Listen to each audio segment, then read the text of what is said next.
Yes, the world has come to this point. It's 2025 and people are breaking up over freaking movies. So the new movie starring Sofia Carson, I'm sorry if I'm mispronouncing your name. The new film is about a woman who's dealing with the death of her mother, played by Coney Britton, sorry for mispronouncing.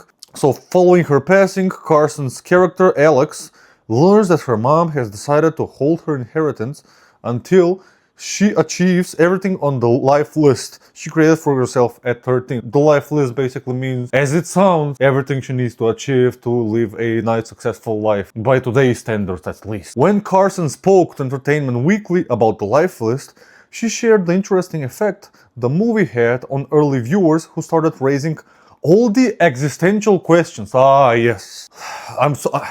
I'm so disappointed, man. A random movie, yeah, like, don't get me wrong, the movie can be amazing, or it can be shit as hell. But you questioning your relationship and ending your relationship because of a movie? I mean, I remember being 8, 10, 13, whatever, watching a Spider-Man or any kind of Marvel superhero movie, or even 007. I would watch a Spider-Man movie, and the next few days I would be living thinking that I'm some kind of a superhero, and I have an underground life that nobody knows about, and this is my secret identity. Me, Dimitar, a normal Balkan dumb kid living in North Macedonia, and secretly, at night, I'm freaking Batman. What the hell, really? I'm hoping all these relationships are from people that are, I don't know, in their teens, or they're at least early 20s, because brother, if you're in your 30s, 40s, or even above, and you're questioning your relationship, or even your marriage, because of a movie, what the hell is wrong with you? Let's continue reading. If you've seen the movie, it's not hard to understand why breakups happened in real life. And that's why, honestly, kind of beautiful. And that's honestly kind of beautiful.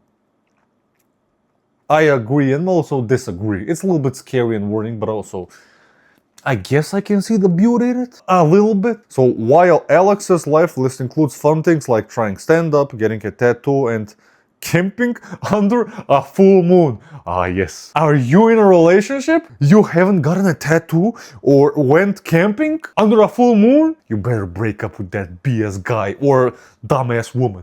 Break up, end the marriage. You guys know I'm joking, okay? You can get a tattoo and do whatever you want, even after you have a husband or a wife. Hopefully they're gonna let you have a tattoo. I mean, if one of your biggest goals in life is to go camping under a full moon and get a tattoo, I mean, if that was my partner, I would say, I mean, listen, if that's your end goal in life, if that's what end goal, what the end goal, if that's something you really want to do badly in your life, go ahead. I'm still here. Maybe I might not like camping under the full moon in the woods because I don't want to get eaten by a werewolf or whatever. Because I'm from the Balkans and we're dumb and we believe in that stuff. Joke, we don't believe in that stuff. We believe in much dumber stuff. Then yeah, I am gonna go on camping with my partner if that's like her biggest dream in life. Like, yeah, we can go 5 times if that makes you that happy. I'll do stuff for my partner, and hopefully she'll do stuff for me that she doesn't really like that much, but I enjoy. So these are the questions that were asked in the movie, and these are actually questions that are actually pretty good questions. And these are the questions that made people end the relationship. The questions are: is he kind? Can I tell him everything in my heart? Does he help me become the best version of myself? And can you imagine him as the father of your kids? I mean, if you're in a relationship or a marriage, and let's say you're above the age of 30, I guess. If you're above that age, at least 30, and you haven't asked these questions, and you're breaking up, maybe you shouldn't be in a relationship for even a longer time. Because guess what? If you didn't consider this stuff, I am worried for you, okay? In what kind of relationship were you in? Like, is he kind? Can I tell him everything in my heart? I mean, if you're scared of telling your partner everything in your heart, are you even a good partner? What, like what? And if you're scared from telling him or her everything, or worried that he or she might do something, then yeah, there's something wrong with you or your partner, that is. let's watch a little part of the interview. So in the film, they talk about something called the true love test. It's where you One of ask my favorites. Four questions. We're all talking about this. Gail, what are the questions? Oh, gosh, I got very excited about this. I'm going to be carrying this around. Can you tell him everything in your heart? Is he kind? Does he help you become the best version of yourself? Can you imagine him to be the father of your children? Yeah. I love these questions. Don't you love these questions? We were talking about it. The questions are amazing. Question, of course, is does it work when you're trying to decide on a life partner? I do think they kind of feel like the pillars of what something long and meaningful would be. I think so too. But I think they're so beautiful and so telling, and it's a beautiful moment in the script. When were you able to answer these? Yeah, that's the question. Were you able to answer these as in your Alex? own life? In my own life? In your own life, I haven't yet. Me neither, Alex. Me neither, Sophia. But I'm going to be carrying this around. I love that. I can see you like on a date, like, 1 second. Yeah, hold on. I tell you everything on her in my heart. papers. Yeah. Like, let me. Here we go. Check. No. Yes. What were you going to say? No. I was going to say. Did you notice how she licked her bit and licked herself? The tongue thing, you know what I mean? That was a sign of maybe she's like sad or disappointed or mad that she hasn't really found. Maybe I'm wrong. I'm not a psychiatrist. I'm not a freaking mind, face, tongue reader. This is me just guessing, okay? But these are actually good questions. Like, women, men, these are the questions you should be asking yourself when deciding if you should be with your partner forever. And not, I was on a first date with him or her.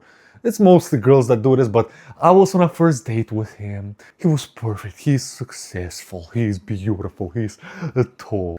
Oh my God, I'm questioning my sanity right now. What the hell am I doing? And then she goes, he licked himself that way, or the way he touched the fork, or the noise he made when he got up. It sounded like he squirted. What am I saying, man? And after all of that, like, he's perfect, all of this, and no, I won't go on another date with him. Why? Because it gave me the ick. These are the 4 questions you should be asking yourself. Let's finish the interview. It's like a few seconds left. You also use these questions during the screen test of the film to get audience reaction, which I thought was remarkable. Yeah. A unique way to do this. It was really remarkable. And actually, we found out a couple of stories that either ended well or ended not well for certain couples after asking themselves these questions. But I think that's the beauty of this movie. It just makes you take a step back and look at your life and remind yourself what it was that you really wanted out of life. Oh my gosh. In a really simple and beautiful way. That speaks to me. Sophia, me too. Yeah.